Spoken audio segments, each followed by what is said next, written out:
Living in Germany as a single Asian woman has been quite exhausting mentally and physically. The content of this video is really subjective and personal and not quite politically correct. And I'm not generalizing people, but just purely sharing my feelings and my experience. Hi, this is Cloris. How are you doing? I'm from Hong Kong and I've been living in Germany for more than 7 years.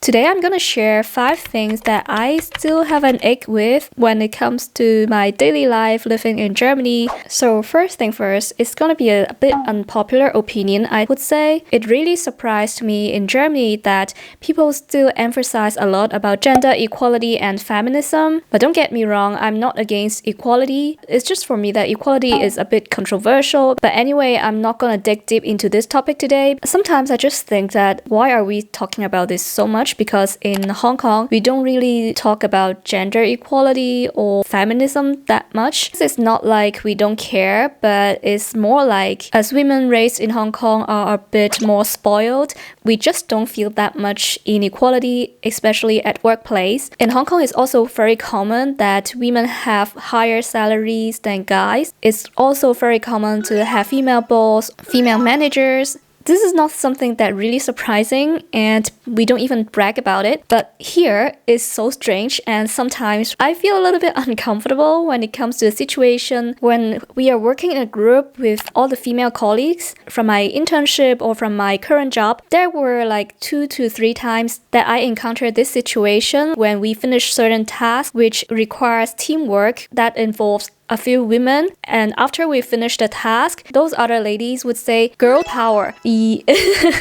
I just don't know what to respond. I'm like, okay. Because for me, it's just like, this is what we are supposed to do. This is just like, I've done my grocery or I finished my laundry. Maybe we are a little bit too harsh, but for me, it's just nothing special to brag about. I think we can say, hey, well done, girls, or something, but like girls' power is like, for me, so strange, so weird. Every time I would just smile and I don't know what to respond, but I can never say like girl power at that moment. And also here in Germany, I am pretty surprised. I was doing some research to see the expected salary of certain jobs, and I just realized that there's an average salary for men and average salary for women. In Hong Kong, I don't think that exists, or we are less transparent, or there is not much significant difference. Sometimes I even think that guys in Hong Kong have less advantages than women because, for example, when I was still studying at the universities, when we were looking for tutors job, because in Asia this is really common to offer tutors to school kids.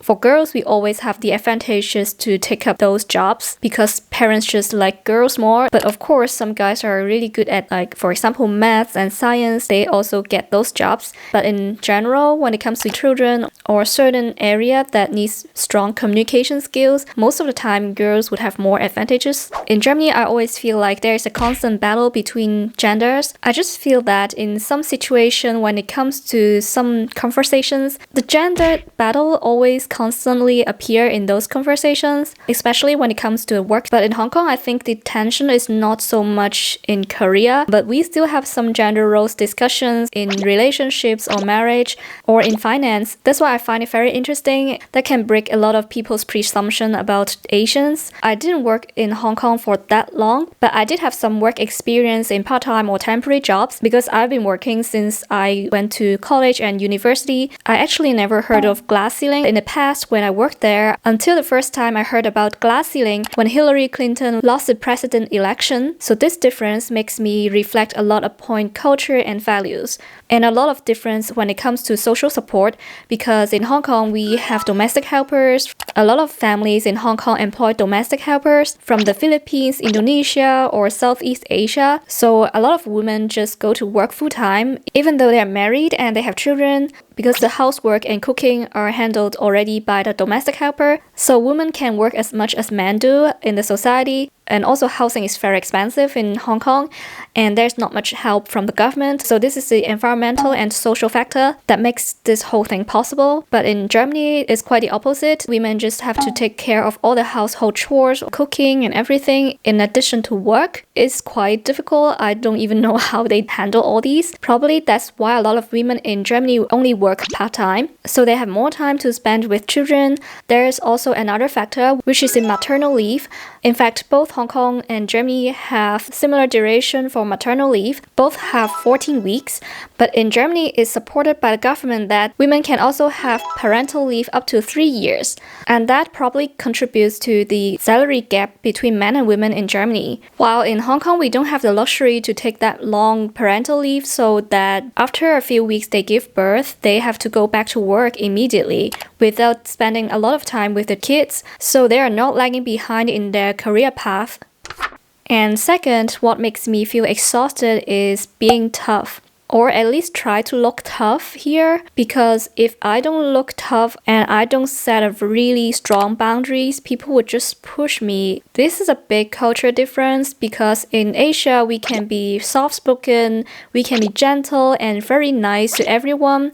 But here it seems like softness is seen as weakness, and I'm still struggling with it. For more details, you can check out my last video here. In that video, I talked about my childhood trauma and the Asian culture, how we were brought up and what we were taught when we were kids. That might help you understand a little bit where this is coming from. Even though I've realized the problem, I still struggle every single day, especially when it comes to some social situation or work situation. In Germany, if I look quiet and soft, people would try to test my boundaries or even take advantage of my kindness. I've had experience where people are passive-aggressive, show attitude, or just dismissed me because I didn't come off as strong and assertive enough. Sometimes I'm not sure if those people are rude to everyone or they are just rude to me because I just looked very soft and naive, as if they can just throw me under the bus. In Hong Kong, in Asia, we are taught to be very polite and kind and nice to people in order to create some sort of harmony, at least on the surface level. It might not be very healthy, but it's also part of the culture to avoid conflict, to avoid confronting to people. But there is also a big range among the Asian cultures. But comparing to Taiwanese or Japanese, we Hong Kongers might be seen as like harsh and mean. But when we come to Germany, Germany is another level that we have to struggle, especially when it comes to work or bureaucracy. Being soft-spoken or too nice to people can be seen as weakness and unprofessional. I also have some friends experiencing mobbing at workplace. According to a study by the Allianz, almost 1 in 3 adults in Germany says they have been a victim of mobbing and have suffered greatly from the hostility. So one friend works in finance and she's a bit quiet and soft, so she didn't really talk that much in meetings, and that is kind of seen as not contributive, not outspoken, and not proactive. But in Asian culture, before we speak up, we would always process things in our mind first. We don't really think out loud. But it seems like in Germany, no matter whether their opinion makes sense or not, a lot of people would just say it out first, even if it doesn't quite make sense. But they just don't have to care that much or be so precise. They don't hesitate that much. But for Asians, I think we always have a little bit of barrier before we voice out our opinion. And what happens to this friend is like she didn't get pay raise, while some other colleagues, they got pay raise last year. And then the other friend, she also experienced mobbing and she's working in a medium-sized company. There are at least 2 times that other colleagues said something inappropriate. One guy said like, your hair is nice, and it's a little bit of harassment, even though his intention wasn't to harass her, but it just made her feel uncomfortable already.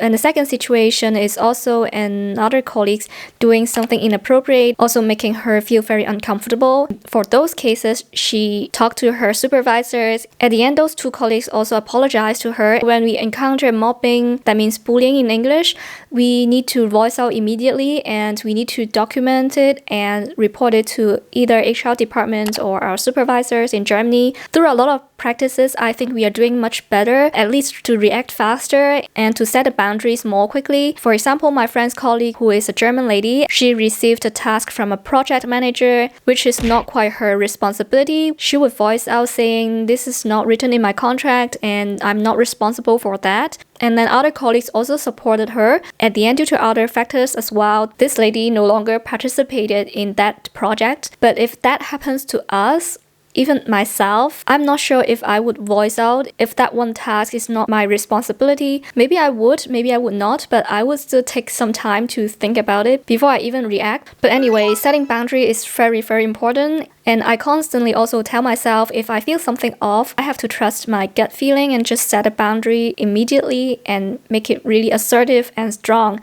Otherwise, people don't take me seriously. I can also tell you one personal experience. There was one Sunday morning, my friend and I wanted to just grab some pretzel from the bakery at the train station, so we went into one bakery. So I just told the lady that I wanted a pretzel. She gave me, and I didn't pay attention to the price. I didn't really think that much, so I just paid with my card. And then afterwards, I realized that pretzel is not just normal pretzel, but it's a butter pretzel, so it's a little bit more expensive. But I really didn't care about the price because it's not like very expensive. But I just asked the lady, hey, can I exchange back to my normal pretzel? And then the lady said, you've already paid. But then I said, I didn't tell you to get me a butter pretzel. And then she still insists that no, you have already paid, but in a really bad attitude. But if she told me in a more friendly manner, then I would be okay to let it go. But as she was super rude and rolling her eye, I was so angry. So I told her, I didn't tell you to give me this butter pretzel. And also I didn't really care about the price. I just want a normal pretzel. The whole conversation was in German. I don't want to be racist, but this lady might not be German either, so maybe she didn't understand what I said. She also didn't want to admit that she gave me the wrong pretzel, so she would just give this attitude to get rid of things or try to scare me off. It's just an unpleasant experience. At the end, how we resolved this, my friend hasn't paid yet, so she just get a normal pretzel. My friend didn't mind to have butter pretzel, so we just exchanged the pretzel and I could have my normal pretzel. So this case happens quite often. So in that case, I'm not sure if she's just rude to me or she's just rude to everyone. Even though at the end she didn't apologize or didn't give me what I wanted, but saying that out loud and releasing my anger already made me feel much better. And I also don't hold grudges and I don't keep this running in my mind again and again. It's still better for my mental health because if I don't say it out loud, and this whole scenario would have stuck in my mind. But in fact, this is also draining my energy and making me feel very tired. But in Germany, I just have to do it. Otherwise, I would have a lot of unfair treatment. The other day, there was also another story that I had a driving lesson with a lady from the driving school. There were already 2 times that she asked me to pick up her dog when I was having driving class, and I had to immediately set that boundary and change for another driving tutor. And so slowly, I'm getting there. But I just wonder all the time, if I look tough, then would that still happen to me? Would they still treat me that way? But I have to also find a solution for myself. When these things happen again, what can I do? So the other day, I asked ChatGPT about this. ChatGPT gave me some emergency German phrases that I can use when it comes to those situations. So what I can do is to stay calm and keep things in control. I can use these phrases when I have to confront other people. So the first one is Ich sehe das anders. In English, I see it differently. And the second phrase is Ich bitte einen respektvollen Umgangston. In English, I ask for a respectful tone. Lastly is precise and short and easy to use is just Ein Moment bitte. So 1 moment please, so that I can buy time to just calm down and maybe just leave the conversation before I have a better argument or before I organize my thoughts. And the last solution is maybe getting a Rechtsschutzversicherung. In the past, I didn't think that I would need this. This is not an advertisement, no sponsorship, and I'm not going to recommend any insurance company. But I do personally feel that as foreigners, we might encounter some unfair situations because some bad people might think that we are naive. We don't know the law about this country, so they could throw us under the bus. But yeah, if you're interested, just look into it and that might be helpful because we might need this for work situation or apartment rental. So at the end of the day, we don't know what's gonna happen. Maybe it's worth it. Okay, number 3 is dating in Germany. So yeah, finally we talk about dating, which is obviously not my strength and also not my expertise, but I do have some experience to share. My feeling is that dating here is super frustrating. I know Germans are really direct and honest, but I'm not talking about their personality, but it's more about the dynamic and some personal issues. So first of all, I look very young and very petite. Even in Asian standard, I still look much younger than my actual age, and I don't put a lot of effort into makeups or dressing up to look more mature. So I've had a lot of people treating me like a teenager. Some stories are hilarious, some stories are quite So one time I was on a date. On the Sunday morning, my date took me to Pinakothek, which is an art museum. There's a nice offer for Sundays. The ticket is just €1 for each person, no matter you are adult or kids. So my date just got like a ticket for each of us because it just cost €2. And then at the ticket counter, the lady who is the staff just asked me how old I was. I was shocked. I was wondering why she asked my age for buying ticket. I still didn't get it because on Sunday it's just €1 for everyone. Did she think I'm a kid? I was thinking, or she would like to just recommend some kids activities for me. And I also thought, does she think that this is my dad or what? I have no idea, but this whole thing is just awkward. There were a lot of random thoughts coming up in my mind, but then that time my date just told her sie ist über 30. I'm like, okay. This is still quite ridiculous, but it's also hilarious when I think about it right now. Also because I looked super young, no guy around my age would even approach me. It's not just me, I also have another Vietnamese friend and she's in her late 20s when she went to gym and there were other guys approaching her, but those guys are in their early 20s, like 22 or something, and they're just not her type and not what she would expect. So these moments are pretty frustrating. Also earlier last month, I went to Frühlingsfest with my friends. There was a very interesting place, like a bar is rotating like a merry-go-round. In the middle there is a bar. My friends and I were standing on this side. On the opposite side there was a group of guys. I see that there was a really handsome guy. I think we looked at each other on and off for more than an hour. We didn't talk to each other. None of us make the move. I don't know, sometimes I wonder if it's just a random eye contact or does it really mean something? And then when he left, I looked at him and he was also looking at me and we just never make the move. Interestingly, when I scrolled on Instagram the other day, I saw this reel from Yannick, and this guy is pretty famous for making fun of the German culture or German behaviors. This video is about him talking to a girl sitting next to him on Flix train. English now. I reserved the seat. You reserved the one next to me? Nice. When I checked out the comments, they are super hilarious because a lot of people just commented like, this is not true, German guys would never do that. I've never seen any German guy talking this much. The funniest one is this one. A real German just stares deep into your soul until one of you dies. And culturally, I'm not the type that boldly approach guys, so I just don't have a lot of experience, but that time my date told me that other girls would ask him what book he was reading, most of the time like that, and then they started this conversation. The other day I went to play golf and I try my best to talk to people even though I'm not like romantically interested in them because I want to at least meet friends and people more proactively. I just came up to the guy. I just asked the guy if that spot is for that activity and then he said yes. Okay. And that's it. Okay. But usually the grandmas, grandpas are easier to talk to. And then at the end, I have more encounters with old ladies and old guys. Yeah, welcome to Germany. In Hong Kong, from my limited experience, we usually met at universities or met through friends. But usually guys would still make the move and get your number and text you first. So yeah, here it's like they would never do anything and I have no clue. So currently I just surrender and I don't do anything. I don't use dating app. I don't do anything to force myself anymore. But I would try to just join more activities like playing golf more often. Just try to put myself out there and talk to people. Yeah, and I will leave to the universe or God to bring me my person. I don't think I will have that much to talk about dating because I actually don't have that much of experience. Especially in recent years, I don't travel that much and I don't really meet a lot of new people. If in the future I have more experience, I will let you guys know. And number 4, everything is too tall. I mean, not just the people, but the furniture. It's kind of funny, but it's true. I've noticed everything feels like very tall. I'm talking about chairs, tables, kitchen counters, and even toilets. As I'm very small, I just feel like I'm a dwarf living in a giant's house. There were so many times that I sit on the toilet, my feet don't even touch the ground properly.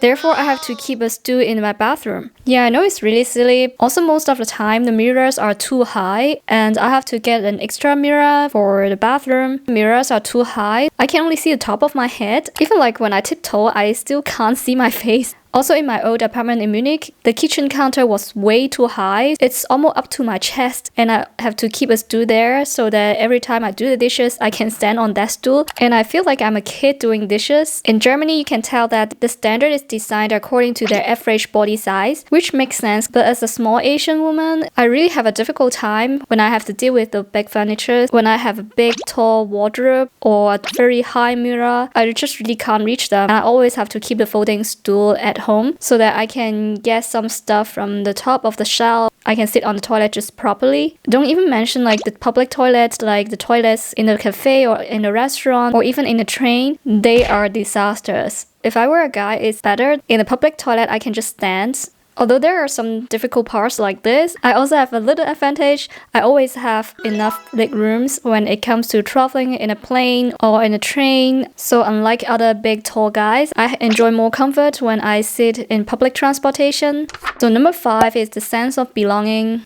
Actually, this one is a little bit complicated to explain. Most of the time, I feel comfortable here in Germany. I'm already used to this peaceful and quiet environment, with a lot of nature and quite good amount of solitude. Let's put it this way. Also, Germany is clean and safe most of the time, and people also respect your space. Even if I visit Hong Kong, I would always want to come back to Germany as soon as possible because I couldn't stand the dense population and also a lot of noise. I would still call Germany home because I feel comfortable living here, but still I can't say that I have that kind of strong sense of belonging here because I also don't feel tied to this place emotionally. Of course, I have friends here, but I don't really have a family here, so it feels like if I were to leave here tomorrow, it's still possible. It's a really complicated situation, and the sense of identity and belonging, even though I don't have like a strong sense of belonging here, I don't feel like this is like forever home. But I also encounter reverse culture shock when I visit Hong Kong. I'm caught in the middle somewhere. The other day I had a conversation with my Geigenbauer, the man who built my cello and other instruments. He grew up in another part of Bavaria, not Munich, and even though he's been living here for so many years, he said sometimes he still felt like an outsider. It's like no matter where you are from, you're always an outsider. It depends on how you put yourself, how you navigate the people, the environment, how you feel comfortable where you're at in this moment. Just feel peaceful. Also without over analyzing how other people see you. So yeah, living in Germany as a single woman from Hong Kong is still challenging, even though I have lived here for 7 years. It's not short, but it's not that long when I compare it with other people. There's a lot of things that I have learned and a lot that I'm still struggling. If you are also living abroad or planning to, I also would love to hear your experience. Do you hold an unpopular opinion about certain cultural difference? If you're living in Germany, do you feel these cultural difference as well? If you find this video helpful and relatable, please don't forget to like this video and subscribe to the channel. Take care, and I'll see you in the next one. Bye!